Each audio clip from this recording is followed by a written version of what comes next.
Your vehicle has a feature that can help you maintain control in adverse driving situations or when making quick maneuvers. It's made up of two parts: traction control and ESC, or electronic stability control.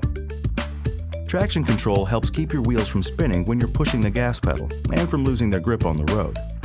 And ESC helps prevent sliding sideways and skidding. Here's how it works. Using information from several sensors, steering wheel angle, acceleration, etc., AdvanceTrac senses when your vehicle starts to lose control or traction and automatically applies selective braking to keep you safely on the road. It might sound complicated, but don't worry. There's nothing you have to do except focus on driving.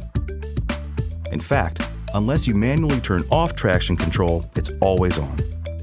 There are a few situations where turning off traction control could be helpful, like if your vehicle gets stuck in snow or mud. Turning it off lets your wheels spin and gives you full engine power to get out of the situation. Just press the off button on the instrument panel, or turn traction control off in the information menu, and look for the off icon and a message in your information display to let you know that the system is off. Oh, and here's one more thing. If the light in the cluster flashes, it's indicating that your AdvanceTrac or traction control systems have activated, so you may want to proceed with caution. If the light is solid, it indicates a fault in the system, and you should have your vehicle serviced. Any questions? Go to FordOwner.com.